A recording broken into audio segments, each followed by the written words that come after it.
Okay, we can start again because was a problem. Okay, we can start again. So sorry, I need to start again because was a small mistake. So good night for all. Thank you, Professor Douglas, to accept our invitations, and Dr. Romulo too.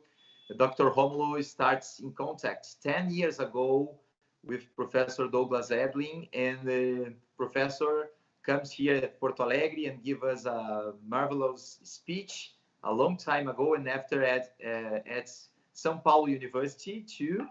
And thank you so much to accept our invitations. And we organized some conferences in constitutional law. The first of all was the member of Supreme Court of Portugal, Professor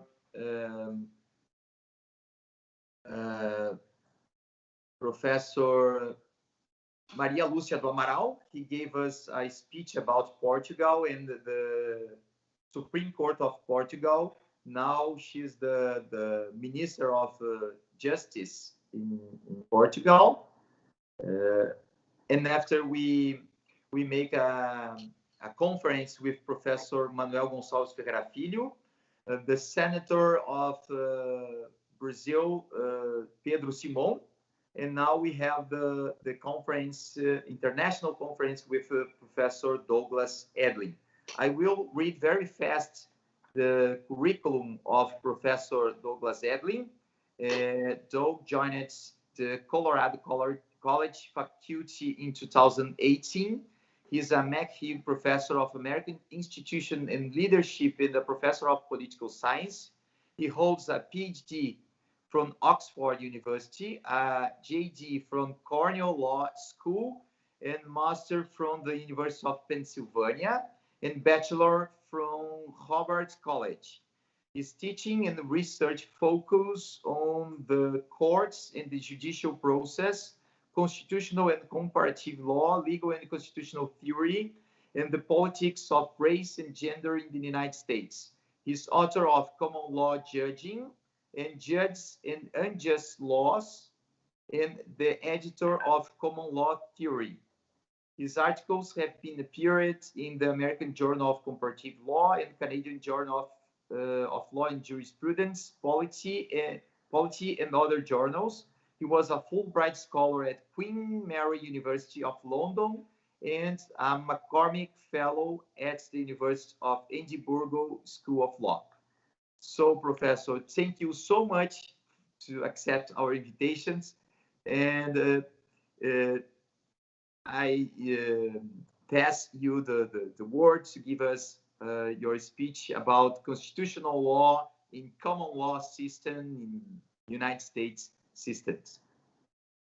Thank you very much, Professor Reverbel, and thank you and Dr. Georgie for having me here, for the invitation. And I also want to thank Melanie Chepchik for organizing the event, and especially the technology, which I am hopelessly bad at. So thank you all very, very much. It's an honor to be here and a pleasure to see you again. As Professor Reverbel mentioned, I visited Porto Alegre a little over 10 years ago, and I appreciate so much the chance to visit with you again, even though it is virtually this time. As Professor Reverbel said, the title of my talk today is Constitutionalism, a Common Law View. And I am going to focus on 3 points. And I can't see, at least on my screen, who's here or if anyone would like to speak, but if this is possible, please feel free to ask questions as I'm talking. I would like very much to have a conversation with all of you as much as we possibly can. I'm going to make 3 points fundamentally today. The first is a distinction between natural law and common law. The second is a description of the relationship between the common law and the Constitution, particularly in the United States, and a little bit in the United Kingdom. And third, the role of the courts in common law constitutionalism. To begin, since we're lawyers, we should define the terms that we're using. For the purposes of this conversation, constitutionalism means government limited by law. And the way that I'm going to approach this is to think about how the law both empowers and constrains the government in the common law tradition. So to begin with the first point, the distinction between natural law and common law. In the United States, there are two foundational documents to the formation of the nation. The first is the Declaration of Independence. The second is the United States Constitution. The Declaration of Independence was written by Thomas Jefferson, among others. And to understand the role of Jefferson in writing the Declaration and its meaning in the United States system, it's important, I think, to begin with Jefferson's conception of human nature. Jefferson was hopeful about the ability of human beings to live together in society and in a political society. And his view of human nature fundamentally was that we are self-directed, fundamentally equal, and share the capacity to reason. So because of this view of human nature, Jefferson believed that people could be trusted to govern themselves. And he believed that the best system of government would be a direct democracy. And very famously, in the language from the Declaration of Independence that, at least in the United States, we tend to talk about very frequently, Jefferson wrote, "We hold these truths to be self-evident, that all men are created equal, that they are endowed by their Creator with certain unalienable rights, and that among these rights are life, liberty, and the pursuit of happiness." So let's think about that language a little bit more. For Jefferson, the idea of a self-evident truth is a reflection of natural law thinking. According to natural law theory, self-evident truths allow us to reflect on our nature as human beings, and through the exercise of our reason, to understand what's best for us by virtue of being human, and in Jefferson's mind, particularly where the Declaration is concerned, to think about how best to govern ourselves so that we can be as free and as equal as we're capable of being. Jefferson also said, all men are created equal. And it's important to think about what he means there. First of all, he said men, and he meant that. He did not include women as part of the society that would govern itself at that time. But we can adjust that and say all people are created equal. Even if we think about it more expansively, it's still obviously not true. I'm never going to be an Olympic athlete. It doesn't matter how hard I try.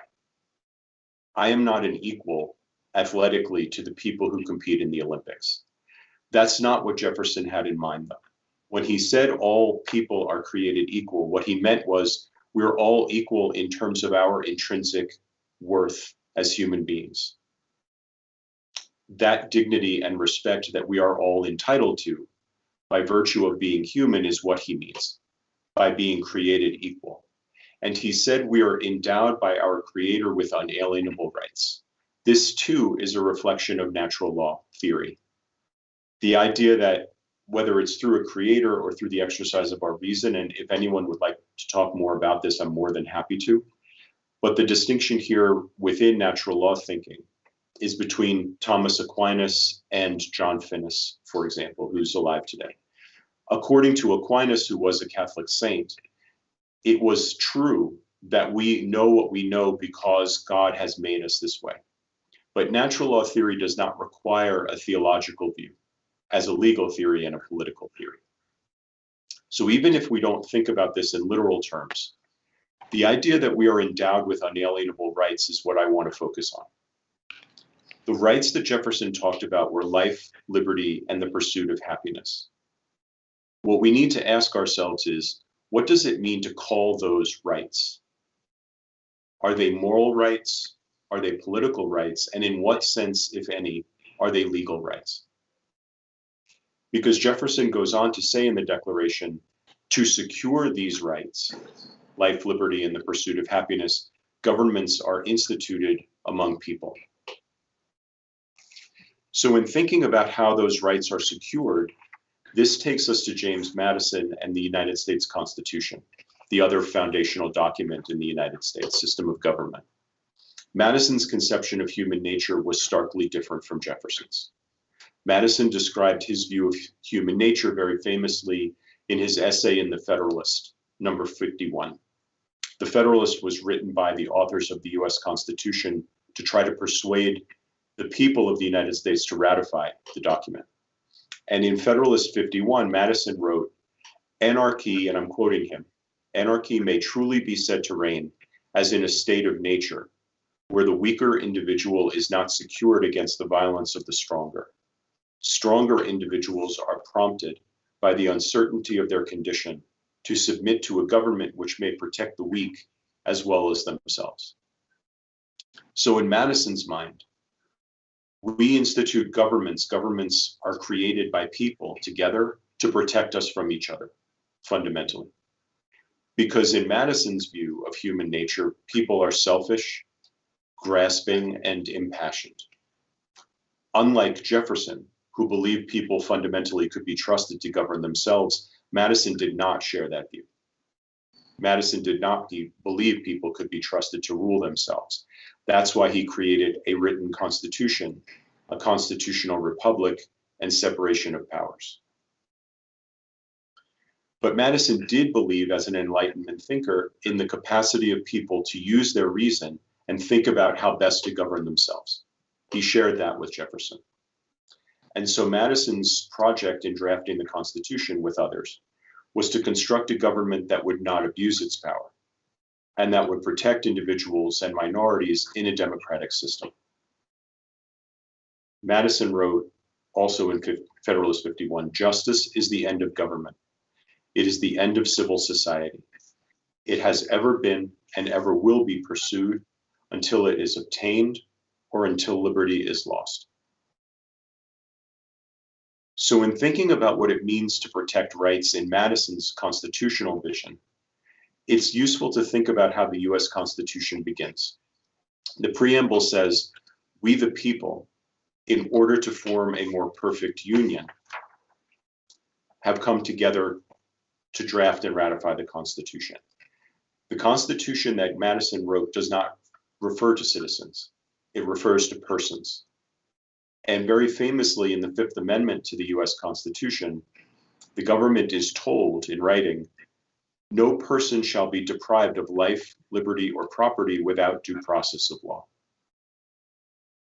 So I think it's useful here to compare the parallels between the language of the Declaration and the language of the Constitution. The Declaration says we all have a right to life, liberty, and the pursuit of happiness. The Constitution says the government cannot deprive us of life, liberty, or property without due process. These different views of human nature reflect different views of government. And what it means to protect rights in Madison's mind is that you can go to court and claim them against another person or against the government. Anything else from Madison's point of view that we talk about as a right isn't meaningful because you can't enforce it. This is why, even today, lawyers in the United States don't cite the Declaration of Independence in court for the same reason that they don't cite the Bible. It's not a source of law. It may be a source of other forms of knowledge, and it may even be a source of other kinds of rights, but they're not legal rights. And so because Madison didn't trust people fundamentally, and because he thought the government was needed to protect us from each other and from the government itself, the Constitution was written so that we all would know what our rights are, and so the government would know what it is empowered to do and what it is restrained and constrained from doing. The Declaration is a political statement of independence. The Constitution is a legal source that limits the government. This is also why sometimes in the United States you'll hear people say, "We don't live in a democracy. That's not the system of government we have." What they mean, of course, is we don't live in a direct majoritarian democracy that Jefferson had envisioned. We live in the United States in a constitutional Republican democracy. And the written Constitution represents a pre-commitment to the protection of certain rights against the government and against the majority. So the distinction between natural law and common law can help us to understand a critically important but understudied role of colonial and state courts prior to and after the ratification of the US Constitution. A famous myth in US constitutional law is that the power of judicial review was created by the famous Supreme Court decision in Marbury versus Madison in 1803. But in fact, as I'm about to describe to you, the power of judicial review actually had its origins in early decisions of state courts before Marbury was decided. And I just want to talk about a few of those with you now. The first reported United States judicial decision invalidating legislation for violating common law principles rather than a written constitution is a case called Ham versus McLaws, which was decided by the Supreme Court of South Carolina, the state of South Carolina, in 1789. And in that case, the South Carolina Supreme Court wrote, and I'm quoting, "It is clear that statutes passed against the plain and obvious principles of common right and common reason are null and void. Statutes made against common right and reason are void."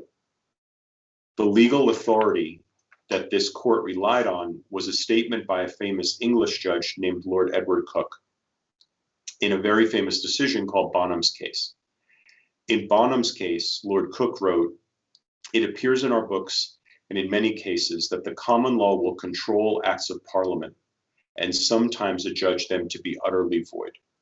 When an act of parliament is against common right and reason or repugnant, the common law will control it and adjudge such act to be void." The phrase common right and reason was a term that was used as a reference to the common law at this time.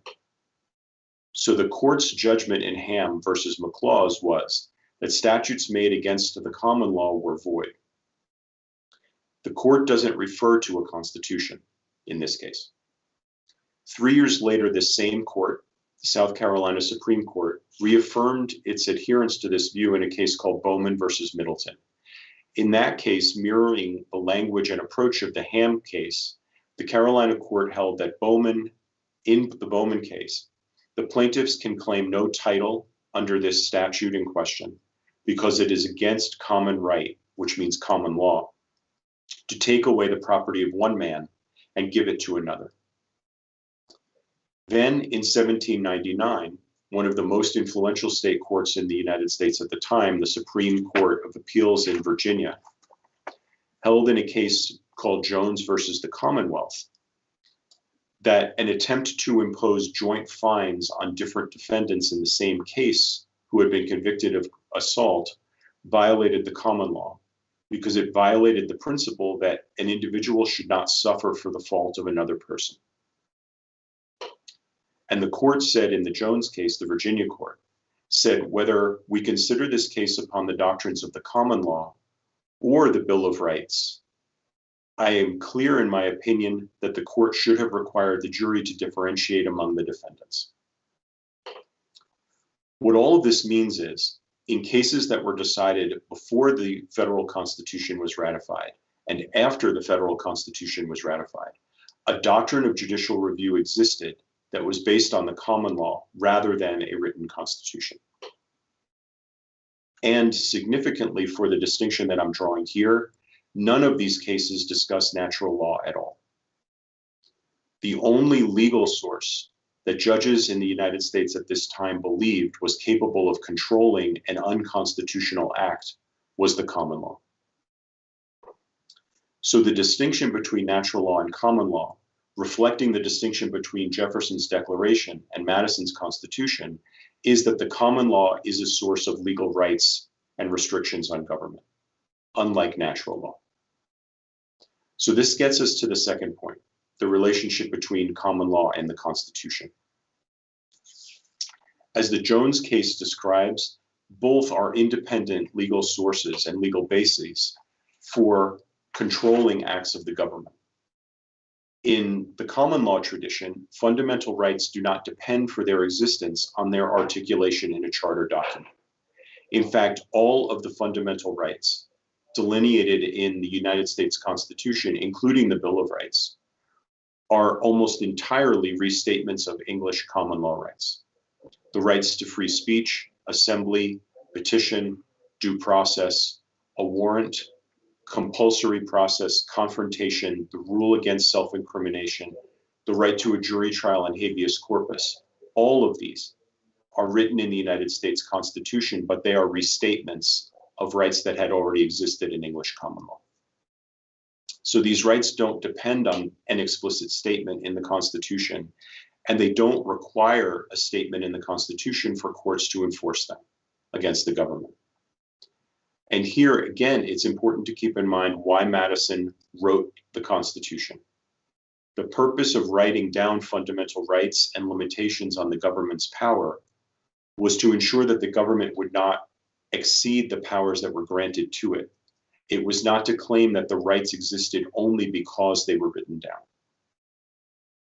And as George Anastaplo, who's a famous theorist of the US Constitution, wrote in one of his books, underlying the rule of law in the United States is the common law of England, which was established in colonial days.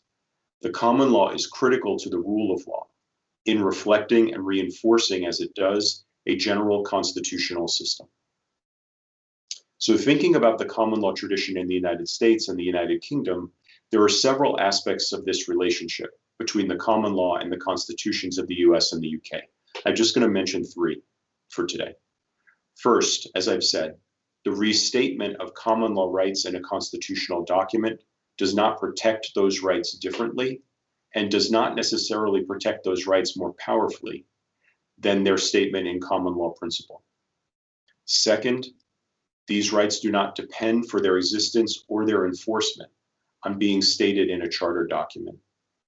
And third, judicial interpretation of a constitution should always be informed in a common law system by their common law origins. And so implicitly and explicitly, all three of these points relate to the courts. This is because constitutionalism in the common law tradition originated in and continues to this day to be defined by judicial interpretation of rights in the course of resolving judicial and legal disputes. The beginning of this tradition was and should be traced to the ability of ordinary people to challenge the actions of the crown in ordinary courts before independent judges who were trained in the law and who were not appointed by or beholden to the king. In this way, the government was quite literally required to defend the legality of its actions in court. And when the government could not do so, the courts were empowered to hold the government accountable to the law. This is the origin of constitutionalism in the common law tradition. And through the writ of habeas corpus and other rights, the courts ensured that the government only was able to act in accordance with the law. And this was and still is the basis of common law constitutionalism. So this gets us to the third of my points for today, the role of the courts in the common law constitutional tradition. As I've just mentioned, the judiciary is the institution that determines whether the government has violated the law and holds the government accountable to the law. This power is generally referred to as judicial review. And judicial review, at least in the United States, is generally understood to mean two things.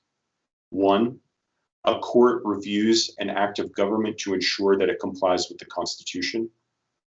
And two, the court nullifies the legal effect of any government action that violates the Constitution. But neither element of that understanding is necessary to the concept of judicial review itself. First, as I've explained, with regard to the state court cases I just described, judicial review does not require a written constitution. And second, judicial review does not need to result in the elimination of legislation. In the United Kingdom, for example, when the courts declare an act of Parliament unconstitutional, the assumption is that Parliament must then change the law. So according to the traditional conception of constitutional development in the United States, the origin of the power of judicial review is John Marshall's decision in Marbury versus Madison. And although, as my discussion of the state court decisions prior to Marbury demonstrates, Marbury did not create the power of judicial review, but no discussion of the power of judicial review is complete without a discussion of Marbury. So very briefly, what happened in Marbury versus Madison was, shortly before the end of his term as president, John Adams nominated William Marbury to be a federal judge in the District of Columbia. The nominations were confirmed and the commissions were signed by President Adams, but his Secretary of State, John Marshall, did not deliver them. Thomas Jefferson won the presidential election of 1800, and Thomas Jefferson and James Madison, and John Adams, detested each other. So now that John Marshall is Chief Justice of the United States, he had to determine whether William Marbury's claim to be a federal judge could be enforced. Marbury asked the Supreme Court to issue a writ of mandamus ordering delivery of a ruling to James Madison that would require him to deliver the commission to Marbury. The problem for Justice Marshall was he knew that Madison and Jefferson would never comply with the court's order if he ordered them to deliver the commission to Marbury. So Marshall had to figure out a way to resolve this case and protect the prestige of the court. And according to Marshall, the court was required to answer 4 questions in Marbury versus Madison. First, does Marbury have a right to the Judicial Commission? The court said yes. Second, if that right has been violated, does Marbury have a legal remedy? And Marshall said yes. The third question was, has he asked for the correct remedy? And the court said yes, a writ of mandamus. The fourth question was, does the Supreme Court have the power to grant that remedy to him? The answer to that question was no, because Congress had attempted to expand the original jurisdiction of the Supreme Court in the Judiciary Act of 1789. But according to John Marshall, by attempting to expand the original jurisdiction of the court in the Judiciary Act, Congress violated the Constitution, because the original jurisdiction of the Supreme Court is defined by the United States Constitution. So even though Congress was attempting to expand the power of the court ruled in Marbury versus Madison that Congress cannot do so in a way that violates what the Constitution says. So in doing this, Marshall accomplished 2 things at the same time.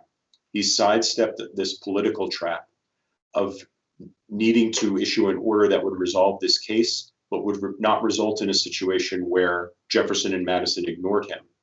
And he claimed for the court what he knew would be a much more important power later in time, which is the power of judicial review, the power to determine whether an act of government, federal government, was unconstitutional. And in doing that, Marshall wrote in Marbury versus Madison, it is the province and duty of the judicial department to say what the law is. If 2 laws conflict with each other, the courts must decide on the operation of each. The Constitution is law, and the courts must decide if a law conflicts with the Constitution. So here again is the difference between Madison and Jefferson, and the difference between the Constitution and the Declaration. The Constitution is a form of law that can be enforced against the government by courts. After the court decided Marbury versus Madison, the court decided a case called Fletcher versus Peck in 1810. In Fletcher versus Peck, which was also decided by Justice Marshall, the court struck down an act of the Georgia state legislature and relied on 2 grounds for its decision. First, Marshall referred to a common law rule that innocent purchasers of land acquire a good title to the property. And second, Marshall indicated that the act of the Georgia legislature violated the Contracts Clause of Article 1 of the US Constitution.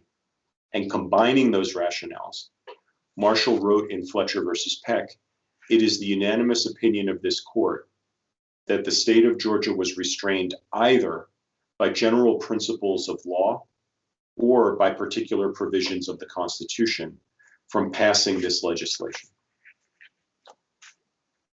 What this means is even after he decided Marbury versus Madison, Marshall continued to refer to fundamental principles of the common law as a basis for constraining the government. So thinking about all of this together, I've talked today about the beginning of the exercise of judicial review in the United States as a means of holding the government accountable to the law, which is the foundation of constitutionalism from a common law view.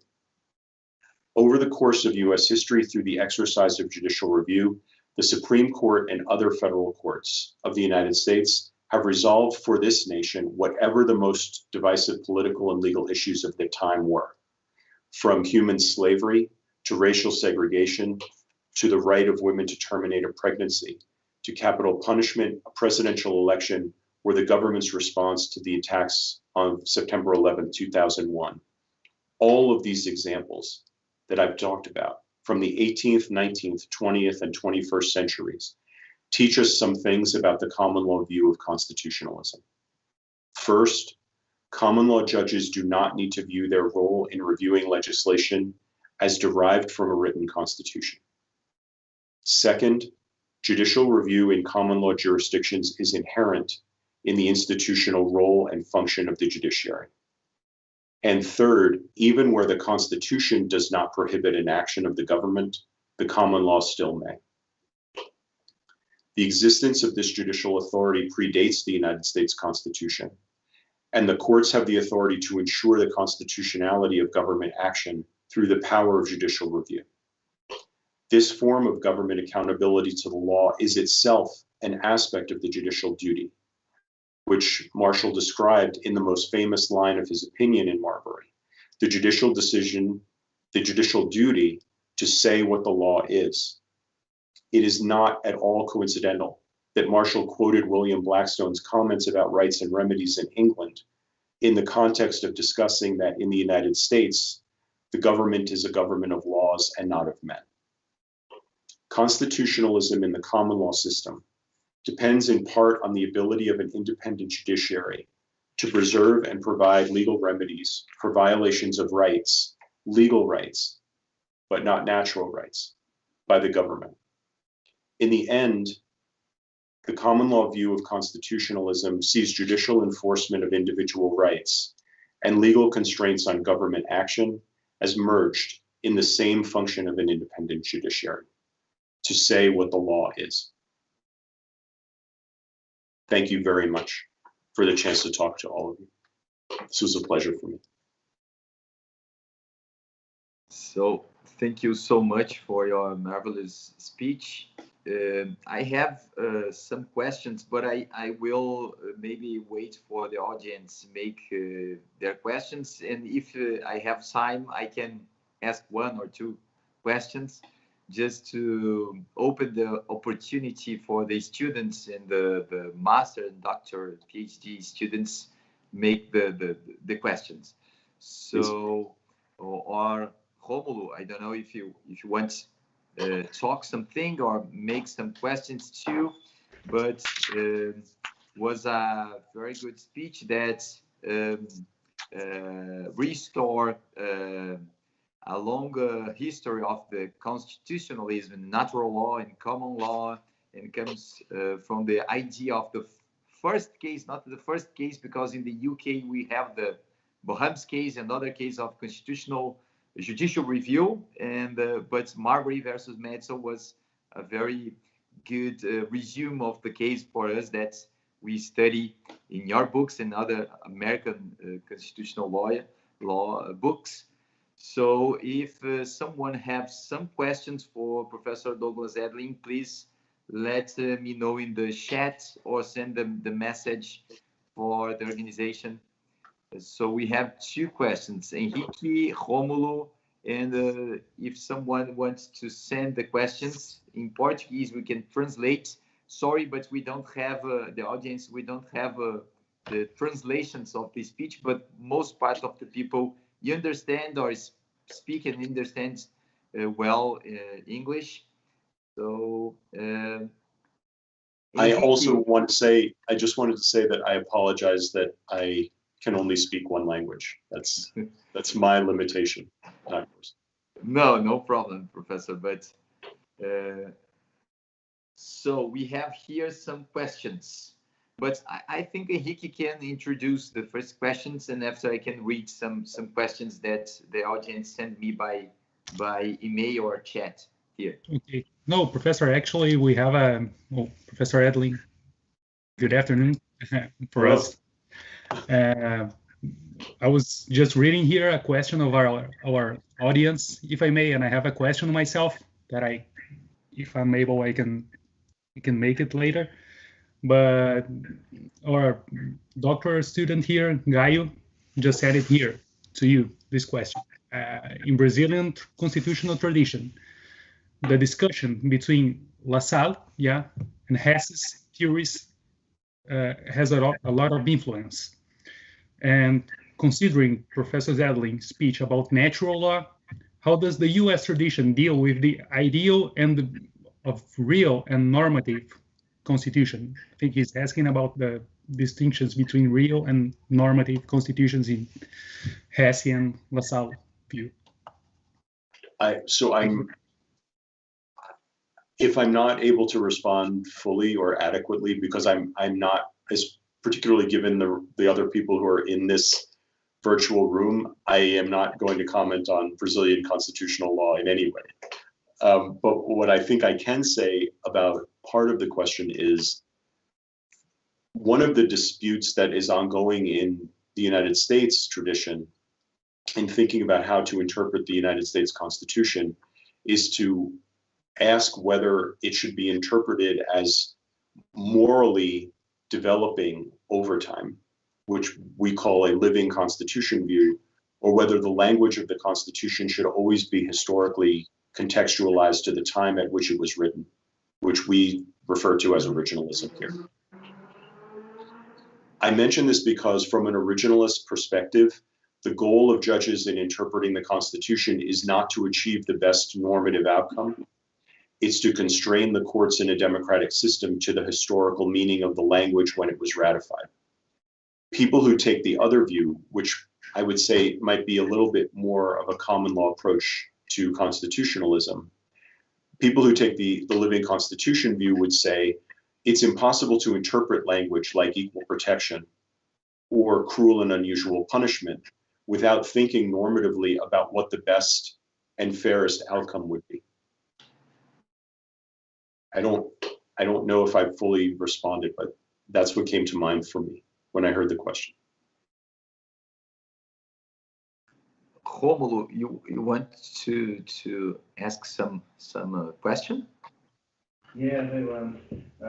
First, thank you very much for your disponibility, availability, and one point that you taught today called my attention.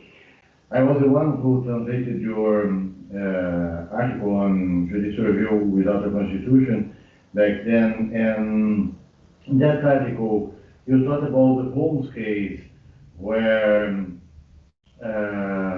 statute was judged unconstitutional, was judged unlawful at least, because it altered the number of the jury members. Now we'll ask a little bit polemic question, but very interesting. There is a large discussion, at least I think there is in the United States, about the possibility of altering the number of the judges in the U.S. Supreme Court. There is a possibility of a statute in this area. How do you think about it in terms of law possibility? In Brazil, we have some limits on constitutional alteration, but there are not in these specific areas. And as long as I know, there is nothing in the text of the U.S. Constitution, but there are other things that are in there. The U.S. Constitution is, as opposed to ours, short, in fact, because of the time in which it was written. So you're absolutely correct. The number of justices on the United States Supreme Court is not fixed in any way by the Constitution. It's determined by a statute passed by the United States Congress. And the number now is set at 9, but Congress can change that. if that were to happen right now, and I know it sounds like you're familiar with the politics of this currently here, so I won't go through that. I'll just mention that very unusually, at least for the US, a sitting United States Supreme Court Justice, Stephen Breyer, made a public statement urging Congress not to do this. And part of the reason for that, and I'll just share this in this way, is Justice Breyer's concern that if the court is so overtly politicized, so that people see that the number of justices changes the outcomes, which we're aware of in certain circumstances, but are still sometimes surprised to see that more politically conservative justices will join with more politically liberal justices in important cases. If Congress does this, the number of justices that would be needed to change an outcome right now, because there are 6 perceived to be politically conservative justices and 3 politically liberal judges, it would require 4 new justices, so that it would be a 7-6 decision in a very overtly and transparently political sense. And then, so now there would be 13 justices on the court. If President Biden is not reelected, and if the House of Representatives and the United States Senate shift back to the Republican Party in the next election cycle, which is not unreasonable to imagine, Republicans will then appoint 2 more judges to correct that outcome. Now there are 15 Supreme Court justices. The court can't possibly function as one court sitting together. So the court will begin hearing cases in panels, which is not a problem. The United Kingdom Supreme Court functions that way. But that court is not perceived to be politicized in anything like the way the US Supreme Court is. And so 4 years from now, hypothetically, the United States Supreme Court will have been institutionally altered in a way that will not be retrievable. And at least from my point of view, the independence of the court, which I discussed a little bit in my talk, really will be lost. And I think the damage of that potentiality is exactly why Justice Breyer felt he had to speak publicly. Sorry, but to insist, but will this be constitutional? Will the statute be constitutional? Yes, because the Constitution authorizes Congress to write that statute in whichever way Congress wants to. In fact, the only court that's created by the Constitution is the Supreme Court. All of the lower federal courts are actually created by congressional statutes in the US. And this leads to, this is beyond what I know we're here to talk about, but it's interesting to me. It raises a question about whether, because Congress creates the lower federal courts, could it remove them? Or could it limit their jurisdiction, for example, to review the constitutionality of government action? Congress has tried to do that.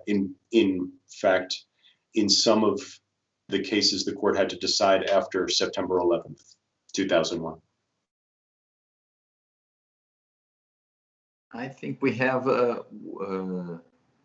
Henrique, one more questions. You want to read the other questions? Yeah, we have another question here from our student, Pedro Simon. Question for Professor Edlin. In your paper, Judicial Review Without a Constitution, written in 2006, after explaining the difference between constitutional review and common law review, you said that many scholars continue to describe judicial review as a synonym for constitutional review. Nowadays, 15 years later, how did the American doctrine react to the ideas that you expounded? How do the majority of today's scholars contemplate the common law review? The view that, first of all, thank you for the question, and thank you particularly for reading the essay. I appreciate that very much. I also should say, since I have the opportunity, thank you very much to Dr. Georgi for translating it.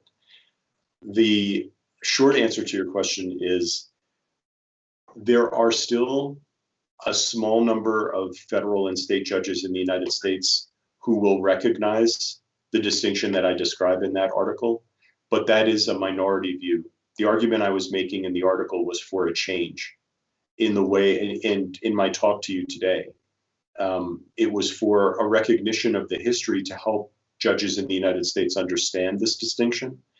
But most United States federal judges in particular assume that the power of judicial review is tied to the language of the written constitution. It's different in very interesting ways in the UK because there is no written constitution there, or no codified constitution, I should say. Henrique, one more question? We have one more question here from Thais. And she asks, how do you understand the different roles of law and politics in updating the US Constitution? And how would that difference impact on the role of the Supreme Court?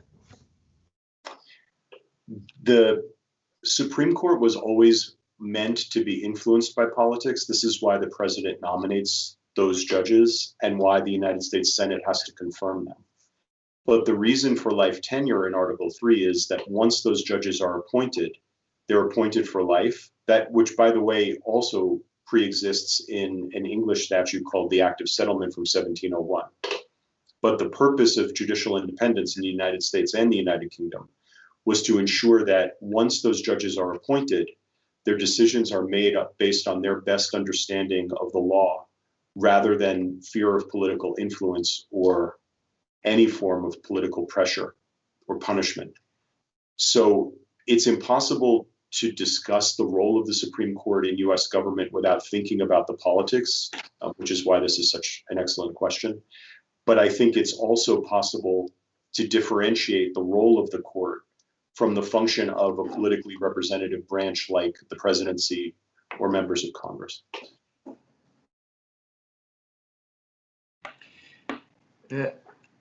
Professor, I have one question that I will divide. We have a system, a presidentialism system like the USA. And in this case, the president is elected, separated from the legislature. In the parliamentarism system, the executive comes from the legislative branch, and the head of a cabinet and the leader of the ministers represents the leaders of largest party in the legislature. So each system, presidentialism and parliamentarism, has the advantage and non-advantage. And here in Latin America, we have a lot of dictatorship, authoritarian system in 50, 60, 70, 80 years. So a question to you is, the system of presidentialism or parliamentarism can avoid some country to collapse in a dictatorship or not? Is a question. And the second one, the federal system in Brazil, we have a centralized system in Brazil. So the multiple level of governments are centralized in the union. In the USA, we have the decentralized system. So you think the constitutionalism, the institutions of the constitutionalism pass through a good federal system to improve and to apply a good constitutionalism? These two questions. Okay, they're both not easy. I think the best answer that comes to mind for me for the first one, whether or to what extent a presidential system will tend to devolve into authoritarianism. I think there's a hopeful way of looking at the last 4 years in the United States from this point of view. There arguably has never been a president of the United States who was more threatening to the constitutional values of this system than Donald Trump. And as much damage as he did, and he did, damage that will take generation, if ever, to correct, the system survived him, in part, I would say, because of the answer to the previous, that I gave to the previous question. Repeatedly, the courts refused to allow Trump to do what he wanted to do because it was illegal or unconstitutional. The first two versions of his attempt to ban Muslims from entering the United States, his attempt to overturn the results of the presidential election, all of those, and I could go on, all of those efforts by him, which were entirely unprecedented in US history, failed because courts refused to allow them. And the electoral system, depending on someone's point of view, I'm revealing some of my own politics here, which generally try not to do, but and someone else was elected, and he lost his attempt to be reelected. One way of looking at that is the system functioned in exactly the way it was meant to, in protecting the nation from someone who would have harmed it, which incidentally was anticipated by the drafters of the Constitution. This is exactly why Madison separated power, because he knew someone like Trump would try to be president someday. He did not trust people. And as it turns out, fortunately for the United States, he had that dim view of human nature. That's a hopeful view. There are certainly other ways of looking at this, but I think it's a way of seeing that a constitutional system can survive the threat of authoritarianism, which every nation will confront at some point in one way or another. And the United States just did. I think, and I know without commenting, because I simply don't know enough to say to the people in this room, I know Brazil has had its own difficulties with this recently. So I think that's a hopeful way of looking at this. In relation to federalism as a system and its advantages and strengths in this way, I think, unfortunately, the United States has moved so steadily to a more powerful national government that some people would say we don't have a real federal system anymore. States have lost what used to be their independent ability to make different laws for their own citizens. I'm not saying I agree, but I'm saying that there is definitely that trend, especially after Franklin Roosevelt was president in the first half of the 20th century. But an interesting comparison here, I think, would be to the federal system in Australia. Because that's a system, I think, that is still functioning really pretty fundamentally in the way it was designed to. And so I think there are, particularly if Madison's right, about this view of the need to divide power so that it can be controlled and so that it can never be concentrated in one branch or one person. I think federalism does function well in the nations where it seems to be needed. I'm not sure, though, because, again, based on my limited understanding, Brazil is such a large and diverse nation that I can't comment on this, but I don't know if a less centralized system might help Brazil function better in certain ways. I don't know.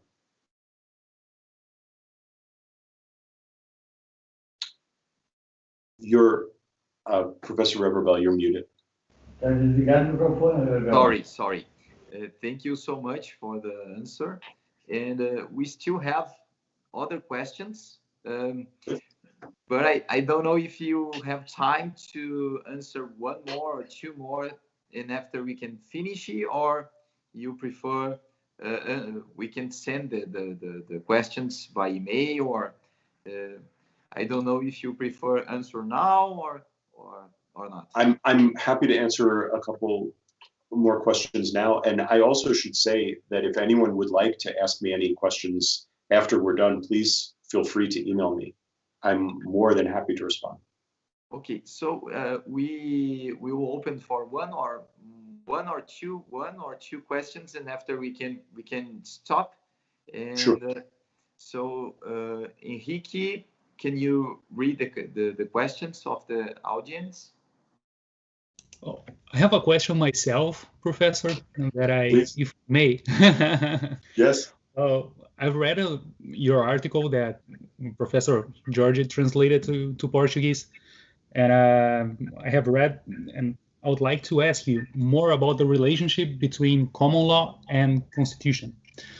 Is there any way that the Constitution could violate common law, or what do you think? Do you think like 200 years later, is there still something in the Constitution that might be updated and become common law? If you I think please on that, I had this question and yes, no, the article and during your conference. So it's excellent. Yeah. And I think I can answer directly in relation to the article and what I talked about today. If we think about this, let's say, in terms of whether the Equal Protection Clause in the United States Constitution applies to discrimination on the basis of sex or gender, or sexual orientation or gender identity. I think this connects to what I discussed in the article in this way. For people who believe that the Constitution of the United States should be interpreted in the way that it was understood when it was written, which I mentioned is called originalism here,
to split our time with us, and maybe we can make a new conference a few months ago. Maybe we will organize a very big event of constitutional law, and if you have the dispositions to talk to us again, we can make a second turn of debate about constitutional law. I don't know if you want to say something before we finish the meeting.